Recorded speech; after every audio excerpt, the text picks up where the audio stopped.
25 मिनिटांमध्ये अकोला शहराला सध्या 5 दिवसाआड पाणी पुरवठा होतोय। इथल्या मलकापूर या भागात नागरिकांना पाणी टंचाईचा सामना करावा लागतोय।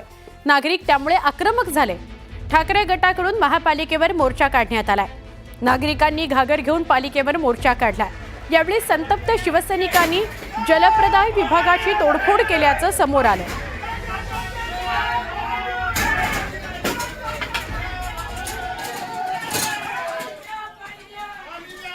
आमचे प्रतिनिधी कुंदन जाधव यांना अधिक विचारूया। कुंदन, 5-5 दिवस पाणी पुरवठा होत नाही, स्थानिक तर आक्रमक असतीलच, पण नेमकं काय घडलं? उबाठाने ही तोडफोड केली। बरोबर आहे। अकोला शहरात गेल्या म्हणजे 5 दिवसाआड आता पाणी पुरवठा केला जात आहे। धरणातल्या पाण्याचं बाष्पीभवन होत आहे। हे कारण पुढे ठेवून महापालिकेने आता 4 दिवसाचं पाणी तर 5 दिवसावर नेलेलं आहे। मात्र हद्दवाढ क्षेत्रात एक महिना पाणी येत नाही आणि हा जो उबाटा गटाचा जे कार्यकर्ते आले होते त्या नागरिकांना घेऊन हे त्या हद्दवाढ क्षेत्रामधील होते मलकापूर भागातील, त्यांना एक महिना पाणी येत नाही आणि 1 महिन्यानंतर पाणी आलं ते गढूळ येते, काही जिवंत जंतू त्या पाण्यात असतात। हाच रोष आज या नागरिकांमध्ये दिसला आणि ते आज या महापालिकेत आले आणि घागर मोर्चा घेऊन येऊन त्यांनी घागरी फोडल्या, त्या पाणी पुरवठा जलप्रदाय विभागाच्या खुर्च्यांची तोडफोड केली आणि संतप्त नागरिकांनी इशारा दिलाय की यानंतर जर पाणी त्यांना 4 दिवसाआड नाही मिळालं तर याच्यापेक्षाही तीव्र आंदोलन करू। मात्र आता अधिकाऱ्यांनी त्यांना आश्वासन दिलंय, पण त्यांना आता पाणी मिळते की नाही हा एक प्रश्न आता मोठा आहे पुढचा। स्वर्ण नक्की कुंदन, धन्यवाद माहिती दिल्याबद्दल। पाणी ही मूलभूत गरज आहे, ती सुद्धा पूर्ण होत नसेल तर मग या नागरिकांनी कुणाकडे बघायचं हा प्रश्न आहे। मुंबईतल्या घाटकोपरमध्ये मराठी गुजराती हा वाद पुन्हा बघायला मिळाला। इथे काही गुजराती कुटुंबांकडून खानपानावरून मराठी कुटुंबांना त्रास दिल्याचा आरोप केला जातो। 2 दिवसांपूर्वी श्री संभव या सोसायटीत मराठी रहिवासी बाळा रिंगे यांच्यासोबत सोसायटी कमिटीचा वाद झाला। त्यानंतर तुम्ही मांसाहार करता, घाणेरडे लोक आहात असं गुजराती कुटुंबाकडून बोललं गेलं, असा आरोप मराठी रहिवासी बाळा रिंगे यांनी केलाय। या सोसायटीमध्ये 4 मराठी कुटुंब राहतात, त्यांना खानपानावरून त्रास दिल्याचा आरोप केला जातोय। या सोसायटीचं इलेक्शन झालं त्यानंतरच मराठी विरुद्ध गुजराती असा वाद सोसायटीत रंगलाय।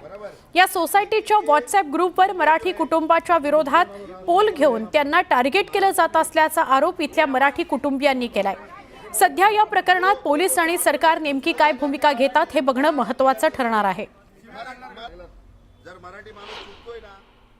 ये जो है मुंबई है हमारे महाराष्ट्र लोगों की, सब लोग बाहर से आए, पेट भरो, अच्छी तरह से रहो, लेकिन तुम लोग बाहर से आके इधर दादागिरी करोगे। मराठी लोग मच्छी खाएगा क्या, मटन खाएगा क्या, सब्जी खाएगा, तुम लोग नहीं सिखाने का, बोलते हाँ कोई सिखाने का नहीं। और मराठी लोग गंदा है तो इधर क्यों आए, आए क्या फिर कसला पोल काय मतदानाला उभा आहे का? मच्छी मटन खायचं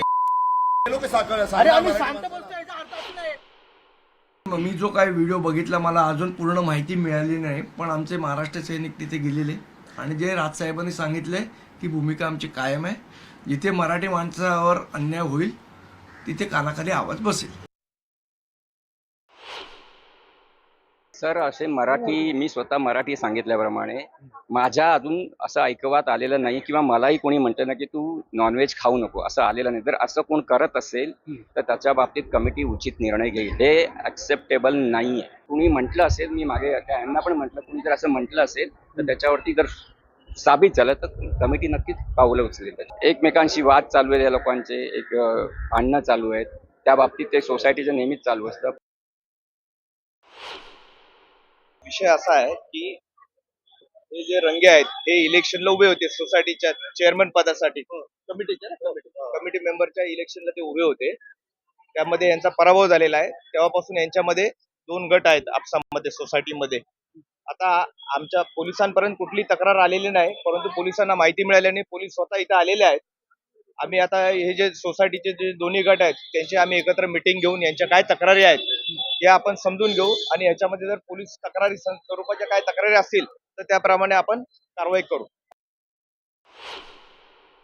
काही लोक विचित्रपणा करतात आहे, हे विचित्रपणा आहे। या महाराष्ट्रामध्ये आपापली भाषा सर्वांना वापरण्याचा अधिकार आहे, पण मराठी भाषा ही महाराष्ट्राची आहे, ती पुढं नेली पाहिजे, ती अग्रगण्य भाषा झाली पाहिजे. आमच्या माय मराठीचा आवाज हा संपूर्ण देशामध्ये गुंजला पाहिजे. पण याचा अर्थ असा स्थानिक लेवलला वाद करून भाषामध्ये वाद करणं काही योग्य नाही. राज्यात इयत्ता पहिलीपासूनच हिंदी शिकण्याच्या निर्णयावर शिक्कामोर्तब करण्यात आलाय. राज्य शालेय अभ्यासक्रम आराखडा 2024 नुसार मराठी आणि इंग्रजी माध्यमाच्या शाळांमधील 1ली ते 5वीच्या विद्यार्थ्यांना मराठी आणि इंग्रजीसह हिंदी ही तृतीय भाषा म्हणून शिकावी लागणार आहे. अन्य माध्यमांच्या शाळांमध्ये 1ली ते 5वीसाठी माध्यम भाषा मराठी आणि इंग्रजी अशा 3 भाषा असणार आहेत. जूनपासून सुरू होणाऱ्या शैक्षणिक वर्षापासून याची अंमलबजावणी करण्यात येणार आहे. राष्ट्रीय शिक्षण धोरणाची राज्यात यंदापासून अंमलबजावणी होणार आहे. नव्या शैक्षणिक धोरणानुसार अभ्यासक्रमात भाषा संवर्धनाला विशेष महत्त्व देण्यात आलंय. इयत्ता 1ली ते 5वीमध्ये मराठी, इंग्रजी आणि हिंदी या 3 भाषा सक्तीच्या असतील.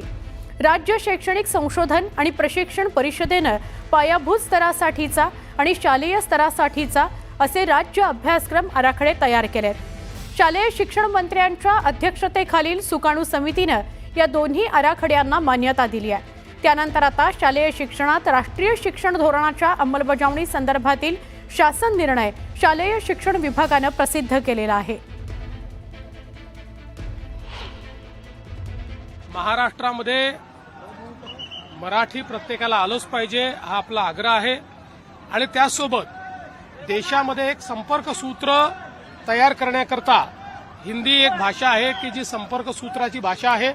त्यामुळे हिंदी देखील लोकांनी शिकली पाहिजे अशा प्रकारचा यामध्ये प्रयत्न आहे. पण कोणाला इंग्लिश शिकायचं असेल तर इंग्रजी शिकता येईल किंवा अन्य भाषा शिकायच्या असतील तर कुठलीही भाषा शिकण्यापासून कोणालाही मनाई नाही. हिंदी राष्ट्रीय भाषा आहे आणि मराठी मातृभाषा आहे. दोन्ही भाषा आपल्या राज्याकरता देशाकरता महत्त्वाच्या आहेत. त्यामुळे मराठी ही प्रथम आहे, हिंदीला राष्ट्रभाषा आहे. त्यामुळे दोन्ही भाषेचा उपयोग हा प्रत्येक शाळेत झाला पाहिजे.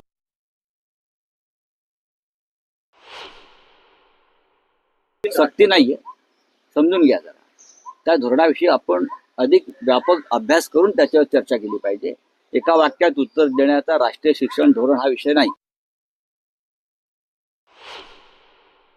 आता जाणीवपूर्वक हिंदी भाषा ही जी सक्तीची करतायत, मला तर वाटतं हे धोरण चुकीचं आहे.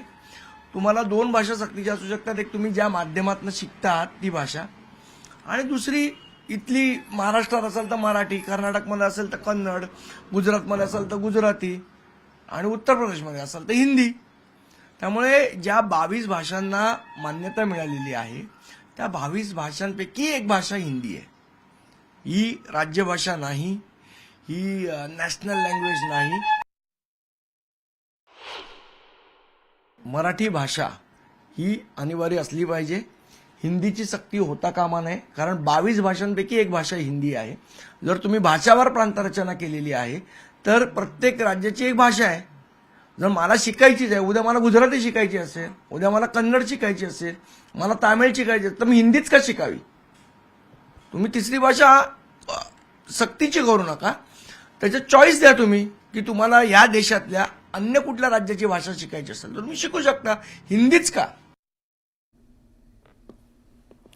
नागपूरच्या दंगलीनंतर या हिंसाचाराची आग आपल्या घरापर्यंत पोहोचेल याची भीती वाटल्यानं भाजपनं औरंगजेबाच्या कबरीच्या मुद्द्यावरून माघार घेतली अशी टीका करणारे काँग्रेस प्रदेशाध्यक्ष हर्षवर्धन सपकाळ यांच्यावर भाजप आमदार संदीप जोशींनी टीका केली. राष्ट्रीय स्वयंसेवक संघाच्या मुख्यालयाच्या कुलुपाला तरी हात लावायची हिंमत कुणाच्यात नाहीये. हर्षवर्धन सपकाळमध्ये दम असेल तर त्यांनी इकडे येऊन संघाच्या मुख्यालयाच्या कुलुपाला हात लावून दाखवावाच. मग ते आहेत आणि आम्ही आहोत. त्यांना असल्या वल्गना करायच्या होत्या तर त्या आधी करायला पाहिजे होत्या, असं संदीप जोशी म्हणाले.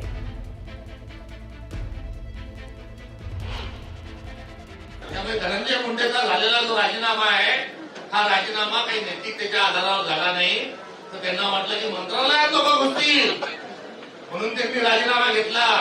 आणि उपरती सुटली की त्यांच्या लक्षात आलं की या रेशीमबागच्या कंपाऊंडचे कुलप कधी तोडले जातील, म्हणून त्यांनी घाबरून आता कुठेतरी वेगळी भूमिका घेतली. आता कत्तुकीचा वेगळा डाव सुरू करतील, एकमेकांच्या विरोधात लढवण्याची भूमिका घेतील. माननीय हर्षवर्धन सपकाळजी 100 वर्ष झाले संघाला, संघाच्या कार्यालयाला लॉक लावण्याचा दम कोणाच्या नाही आहे. तुमच्या असेल तर तुम्ही लावून दाखवायचे प्रयत्न करा. मग तुम्ही आहेत आणि आम्ही आहोत. सपकाळांना उंची नाही आहे आणि काय बोलतात त्यांना कळत नाही. सध्या आता ते मीडियाच्या झोतात येण्याकरता या ठिकाणी असे काही शब्द प्रयोग करतात आहे. म्हणजे नाना पटोलेजी, विजय वडेट्टीवारजी या त्यांच्या काँग्रेसच्या नेत्यांच्या बरोबरीत येण्याचा सपकाळाचा प्रयत्न आहे आणि तो केविलवाना प्रयत्न आहे. तो कधी संघाबद्दल बोलतात, कधी रेशीमबागेबद्दल बोलतात, कधी मोदीजी बद्दल बोलतात, कधी देवेंद्रजी बद्दल बोलतात. बुलेटिनमध्ये पुढच्या बातमीकडे वळतोय. देवेंद्रजी विमानाने पायलट, आत्ता सध्या देवेंद्रजी विमानाचे पायलट आहेत आणि मी आणि अजितदादा को पायलट आहोत, असं विधान राज्याचे उपमुख्यमंत्री एकनाथ शिंदे यांनी अमरावतीमध्ये काल केलं होतं. त्यांच्या या वक्तव्यावर खासदार राऊतांनी टोला लगावला. तुम्ही को पायलट नाही, लोको पायलट आहात, असा टोला लगावण्यात आलाय. महायुतीचं सरकार आलं त्यावेळेस 2.5 वर्षापूर्वी आपण पाहिलं या महाराष्ट्रामध्ये अनेक प्रकल्प बंद पडले होते, अनेक योजना बंद होत्या, विकास ठप्प होता आणि त्यावेळेस खऱ्या अर्थाने विकास आणि कल्याणकारी योजनांचं टेक ऑफ झालं आणि तेव्हा विमानाचा पायलट मी होतो, देवेंद्रजी आणि अजितदादा को पायलट होते. आता देवेंद्रजी पायलट आहेत, आम्ही दोघं को पायलट आहोत.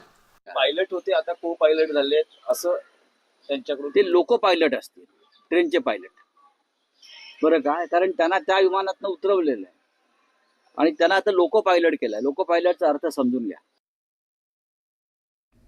अमित शहा यांनी शिंदे गटाला तंबी दिली आहे.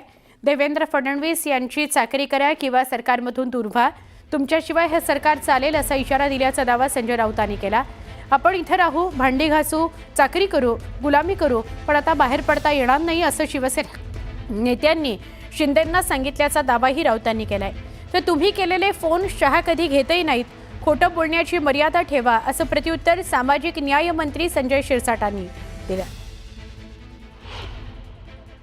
आता त्यांचे पक्षप्रमुख जे आहेत अमित शहा, त्यांनी त्यांना तंबी दिली की फडणवीसांची चाकरी करा, नाहीतर सरकारमधनं दूर व्हा, तुमच्याशिवाय हे सरकार चालेल. मला माहिती आहे काय त्यांच्या चर्चा असतात त्या. फार शहाणपणा करू नका.